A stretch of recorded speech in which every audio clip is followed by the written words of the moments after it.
ரஷ்யாவோட அதிபர் Vladimir Putin இவரோட பாதுகாப்புக்கு பின்னாடி இருக்கக்கூடிய நிறைய விஷயங்கள் இல்லைனா இவரோட பாதுகாப்புக்கு பின்னாடி இருக்கக்கூடிய அந்த பல தகவல்களை இது வரைக்கும் நம்ம பேசுனது கிடையாது. எஃப்எஸ்பி ரஷ்யாவோட ஃபெடரல் செக்யூரிட்டி சர்வீஸ் முக்கியமான உளவுத்துறை, ஐரோப்பிய கண்டத்திலேயே மிகப்பெரிய நெட்வொர்க் கொண்ட ஒரு உளவுத்துறை. இவங்களுக்கு புதினோட அந்த ஒரு பாதுகாப்புல என்ன ஒரு இம்ப்ளிகேஷன்ஸ் இருக்கு, இந்த எஃப்எஸ்பியோட முக்கியமான வேலைகள் என்னென்ன, இல்ல இந்த எஃப்எஸ்பியோட டார்க் சைடு என்னன்றத இந்த ஒரு பதிவுல பார்க்க போறோம். ஸோ வாங்க வீடியோக்குள்ள போயிடலாம். நான் உங்கள் அக்கே தாம்புக்ஷ வழங்கும் டிபி ட்ரெண்டிங்ஸ்.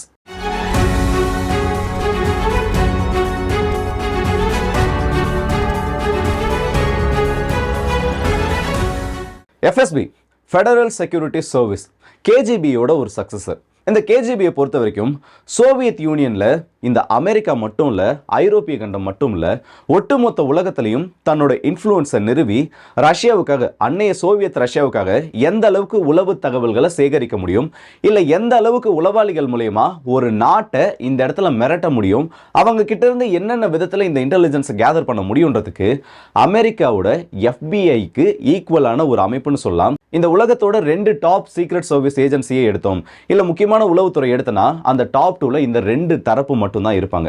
அந்த அளவுக்கு ரொம்பவே எலைட்டான யூனிட்ஸ்னு சொல்லலாம். ஆனால் இந்த சோவியத் யூனியன் உடைஞ்சதுக்கு அப்புறம் கேஜிபி ஆனது கலைக்கப்படுது.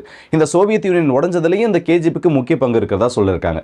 ஏன்னா அப்போதைய சோவியத் யூனியனோட பிரசிடென்ட்டாக இருந்த கோர்பச்சேவுக்கு எதிராக நடந்த அந்த கழகத்தில் இந்த கேஜிபியை சேர்ந்த சில யூனிட்ஸோட அந்த அதிகாரிகளுக்கும் முக்கிய பங்கானது இருந்துச்சு. இதுக்கப்புறமா சோவியத் யூனியன் விழுந்து போரிஸ் எல்ஸ்டின் அவர்கள் அடுத்த பிரசிடென்ட் ஆனதுக்கு அப்புறம் பெயர் மாற்றங்கள் எல்லாம் பண்ணப்பட்டு 95களுக்கு அப்புறமா 93ல முடிவு பண்ணி அதுக்கான பணிகள் எல்லாம் நடந்து 95ல இருந்து ஆக்டிவா சர்வீஸ்ல இருக்கிறதா இந்த எஃப்எஸ்பின்னு சொல்லலாம். ஏன் இப்போ ரஷ்யாவோட அதிபராக இருக்கக்கூடிய விளாடிமிர் புதின் அவர்கள் கூட இந்த எஃப்எஸ்பியோட கம்ப்ளீட் டைரக்டரா சில வருடங்களானது இருந்திருக்காரு. ஸோ இப்படி இருக்கக்கூடிய எஃப்எஸ்பி என்னதான் வேலைகளை பண்ணுவாங்க? இப்போ இந்தியாவோட ராவை பொறுத்த வரைக்கும் அவங்களுக்குன்னு சில ரோல் ஆனது இருக்கும். இந்த எல்லா உளவுத்துறைகளுக்கும் பின்னாடி இருக்கக்கூடிய ஒரே ஒரு மோட்டோ மட்டும்தான், அவங்களோட ஹோம்லேண்ட் செக்யூரிட்டியை இம்ப்ளிமெண்ட் பண்றதுக்காக, அவங்களோட தாய்நாட்டை பாதுகாக்கிறதுக்காக எந்த ஒரு நாட்டிலையும் என்ன ஒரு பிரச்சனையை ஏற்படுத்துறதையும் இவங்க தயங்க மாட்டாங்க. இதுதான் அவங்களுக்கு பின்னாடி இருக்கக்கூடிய ஒரு மெயினான மோட்டோ. ஆனா இப்படி சொல்லக்கூடிய இந்த எஃப்எஸ்பி இந்த ரஷ்யா உக்ரைன் போர் ஆரம்பிச்சதுக்கு அப்புறமா இதை தாண்டி சில பணிகளில் ஈடுபட்டு இருக்காங்க. இது என்னன்றத சில லிஸ்ட் எடுத்து இந்த இடத்துல பார்க்க போறோம். கடைசியா இந்த புதினோட செக்யூரிட்டியில இவங்களுக்கு என்ன ரோல் இருக்குன்றதையும் பார்க்க போறோம். இந்த எஃப்எஸ்பியை பத்தி பேசுறதுக்கு நம்ம முதல்ல எதை பத்தி பார்க்க போறோம்னா இவங்களோட கவுண்டர் டெரரிசம் ஆபரேஷன்ஸ் தான். இந்த பார்டர் கார்ட்ஸை பொறுத்த வரைக்கும் உலகத்தில் இருக்கக்கூடிய மற்ற ஆர்மி யூனிட்ஸ் இல்லாத ஒரு சிறப்பம்சம் என்னன்னா இந்த எஃப்எஸ்பி ஏஜென்சியே இந்த ரஷ்யன் யூனிட்ஸ் பார்டர் செக்யூரிட்டி சர்வீஸ்லையும் பார்டர் கார்ட்ஸ்லையும் தனி ஒரு யூனிட்டா உருவாக்கி வச்சிருக்காங்க. நம்மளோட இந்தியாவில் கூட தனியா இந்த மாதிரி ரா ஏஜென்ட்ஸ்க்குன்னு சொல்லிட்டு ஸ்பெஷல் யூனிட் இந்த மாதிரி பார்டர் செக்யூரிட்டியை பொறுத்த வரைக்கும் கிடையாது. அவங்களோட அதிகாரிகள் உள்ள இருப்பாங்களே தவிர கம்ப்ளீட்டா இவங்களை மட்டுமே கொண்ட ஒரு யூனிட் ஆனது இன்னைய வரைக்கும் இந்தியாவில் கிடையாது. ஆனா இந்த பார்டர் செக்யூரிட்டியில முக்கியமா இந்த பார்டர் செக்யூரிட்டி ஃபோர்ஸஸ்ல ரஷ்யா இவங்களுக்குன்னு ஒரு தனி யூனிட்டை வச்சிருக்காங்க.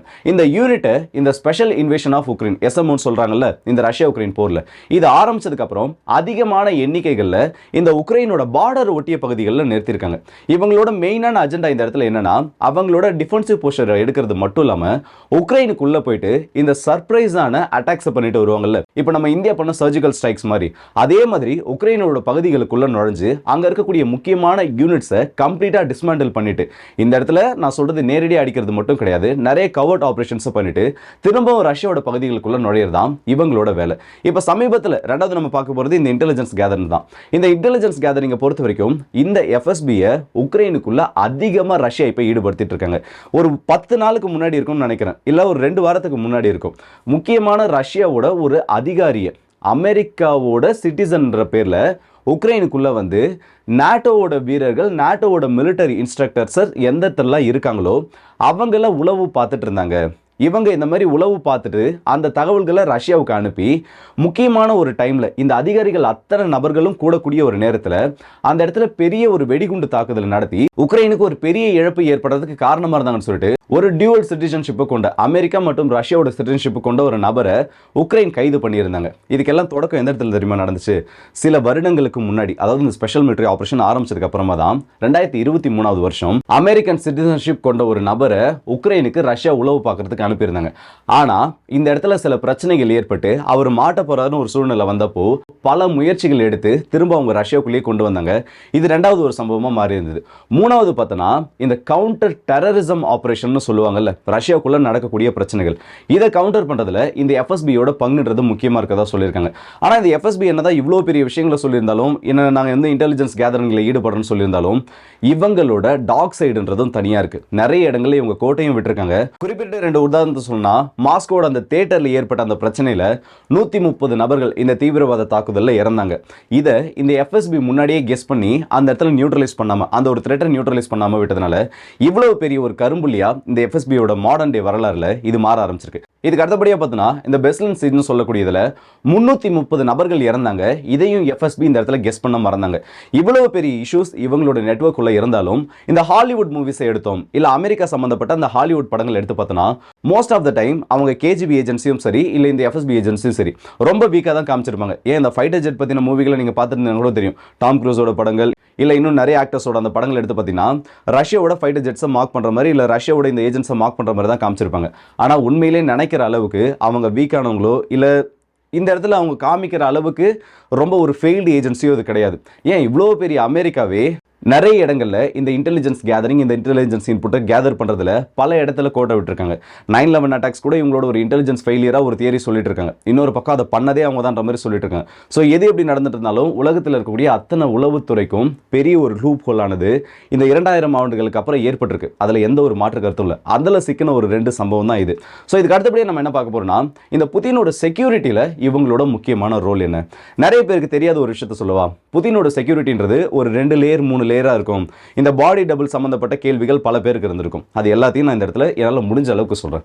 இப்போ புதினோட செக்யூரிட்டியை பொறுத்த வரைக்கும் உலகத்தில் இருக்கக்கூடிய டாப் செக்யூர்டு பர்சனா இவர் தான் இருந்துட்டு இருக்காரு.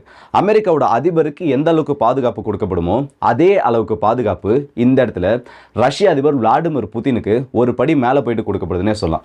இவங்களோட செக்யூரிட்டி ஜோன்ன்றதை இந்த ரஷ்யாவோட அதிகாரிகள் 2ஆக பிரிச்சிருக்காங்க. ஒன்று பிசிக்கல் செக்யூரிட்டி, இன்னொன்று ஷேடோ செக்யூரிட்டி. இந்த பிசிக்கல் செக்யூரிட்டினா தெரியும், சுற்றி பாடி கார்ட்ஸ் நிற்பாங்க. அவங்கள சுற்றி எல்லாருமே வந்து மிஷின் கன் வச்சுட்டு புல்லட் ப்ரூஃப் வெஸ்டோட நிற்பாங்க. அது என்ன ஷேடோ செக்யூரிட்டின்னு கேட்குறீங்களா? அதை பற்றி அடுத்து சொல்கிறேன். இந்த பிசிக்கல் செக்யூரிட்டியை பொறுத்த வரைக்கும் இந்த புதினோட பாடி கார்ட்ஸை மஸ்க் ஈட்டர்ஸ்னு சொல்லுவாங்க. இது யாருக்கு தெரியாத ஒரு விஷயம் என்ன தெரியுமா? இவங்களோட மேக்ஸிமம் ஏஜ்ன்றது 35 தாண்டக்கூடாது. 35 வயசுக்குள்ள இருக்க நபர்களை தான் புதினுக்கு பாடி கார்டாக வச்சிருப்பாங்க. இந்த பாடி கார்டாக போகக்கூடிய நபர்களுக்கு மார்ஷியல் ஆர்ட்ஸ் கண்டிப்பாக தெரிஞ்சிருக்கணும். அதுக்கான ஸ்பெஷல் ட்ரைனிங்ன்றது அவங்களோட அந்த ஆர்ம்ஸ் மேனேஜ்மெண்ட்ல இருந்து எல்லா ட்ரைனிங்கும் கம்ப்ளீட்டா முடிச்சிட்டு ஒரு கம்ப்ளீட் பாடி கார்டு செட்டப்புக்கு அவங்க வந்தாதான், இது எல்லா ட்ரைனிங்லயும் அவங்க குவாலிஃபை ஆனா மட்டும்தான் அவருக்கு செக்யூரிட்டி பர்சனா நிறுத்துவாங்க. இப்படி செக்யூரிட்டி பர்சனா நிறுத்தக்கூடிய நபர்கள் இவர் சுத்தி ஒரு 3 to 4 மீட்டருக்கு யாரையுமே உள்ள நுழைய விட மாட்டாங்க. அப்படி நுழைஞ்சாலும் அவங்கள புதினோட அருகில நெருங்கிறதுக்கு யாருமே அனுமதிக்க மாட்டாங்க. இவங்களோட செக்யூரிட்டிக்காக, அதாவது புதினோட பாதுகாப்புக்காக வெக்டார் SR-71 சீரியஸ்ல இருக்கக்கூடிய அந்த பிஸ்டல்ஸ் 9mm பிஸ்டல்ஸ் தான் பயன்படுத்த சொல்லியிருக்காங்க. இந்த பிஸ்டல்ஸ் எல்லாமே ஆர்மர் பியர்சிங் ரவுண்ட்ஸை கொண்டது. எப்படிப்பட்ட ஒரு தடிமனான ஸ்டீலையும் இல்ல இந்த ஆர்மரையும் தொலைக்கக்கூடிய ஒரு தன்மை இருக்கிறதா சொல்லியிருக்காங்க. இந்த அளவுக்கு செக்யூரிட்டி அதிகமாக இருந்தாலும் பாடி டபுள்னு சொல்லக்கூடிய ஒரு கான்செப்ட் புதினோட வரலாறுல அதிகமாக கேள்விப்பட்டிருப்போம். இதை பற்றியும் புதின் ஒரு இடத்துல சொல்லியிருப்பாரு. இந்த சேச்சன்யா பிரச்சனை இல்லை அந்த இடத்துல அந்த அண்டர்ஸ்டாண்டது நடந்துட்டப்போ நிறைய ஆஃபர்ஸ் சயின்டிஸ்டாலையும் சரி இல்லை மற்ற சில அதிகாரிகளாலையும் இந்த பாடி டபுள்ன்ற ஒரு கான்செப்டை கொண்டு வரதுக்கான பேச்சுவார்த்தைகள் அந்த இடத்துல நடந்துச்சு. ஆனால் இது எதுலையுமே எனக்கு விருப்பம் இல்லை, இது சம்மந்தப்பட்ட முடிவுகளை நான் எடுக்கவும் விரும்பலன்னு 2009ஆம் ஆண்டு அவர் ஒரு விஷயத்த சொல்லியிருப்பாரு. ஸோ இந்த புதினோட செக்யூரிட்டியை பொறுத்த வரைக்கும் பிசிக்கல் செக்யூரிட்டியில் இவ்வளோ தான் இருக்குது. இதை தாண்டி அவர் சுற்றி இருக்கக்கூடிய அந்த கான்வாயில் ஆன்டி ஜாமிங் டிவைசஸ், அது மட்டும் இல்லாமல் AK-47 கொண்ட அதிகாரிகள், ஆன்டி டேங்க் கைடட் மிசைலை கொண்ட வாகனங்கள், இது எல்லாமே இருக்கும். ஏன்னா இந்த ஜாமிங் யூனிட்ஸை பொறுத்த வரைக்கும் மொபைல் எக்ஸ்ப்ளோஷன் மூலமா இந்த டூவல் எக்ஸ்ப்ளோஷன் ஏற்பட வைப்பாங்கல்ல, அந்த மாதிரி இருக்கக்கூடிய யூனிட்ஸை ஜாமிங் பண்ணுறதுக்காகவே இதை அதிகமாக பயன்படுத்திட்டு இருப்பாங்க.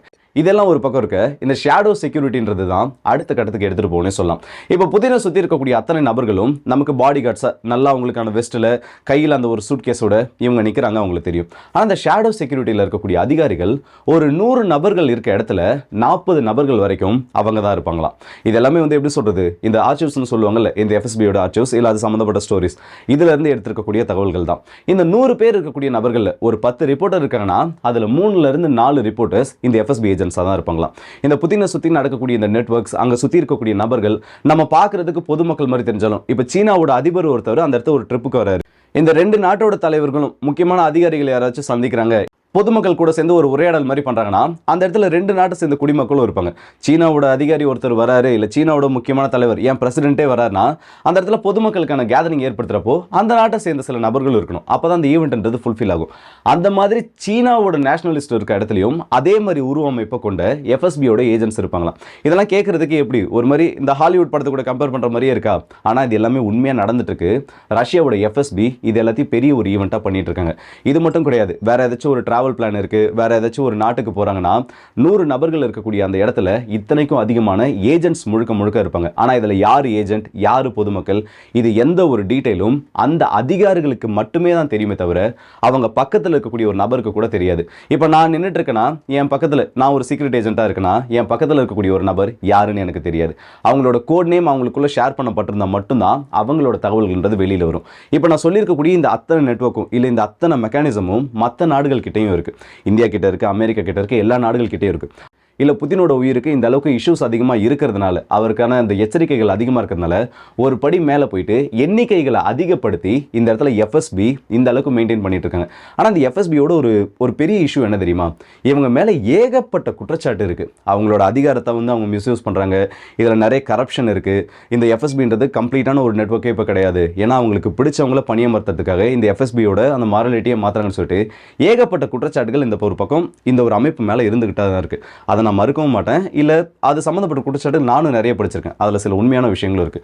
ஒரு உளவுத்துறைன்றது என்னைக்கு முழுக்க டேலண்ட்டை மட்டுமே நம்பி உள்ள ரெக்வயர்மெண்ட்டை எடுக்கிறாங்களோ அப்போ வரைக்கும் தான் அவங்களுக்கான பவர் இருக்கும். இப்போ இந்த அலிகேஷன்ஸ் மாதிரி எஃப்எஸ்பி மேலே தொடர்ந்து வந்துட்டே இருந்துச்சு, இல்லை தொடர்ந்து இதே மாதிரி பிரச்சனைகளை அவங்க சந்திச்சுட்டு இருந்தாங்கன்னா கண்டிப்பாக இவங்க ஒரு நாள் பெரிய சர்க்கிளை சந்திப்பாங்க. அதில் எந்த ஒரு சந்தேகமும் வேணாம். ஸோ இந்த வீடியோ பற்றி உங்களோட கருத்தில் கமெண்ட் செக்ஷனில் சொல்லுங்கள். அடுத்த வீடியோ இப்போ மதுரை உங்கள் எல்லாருக்கே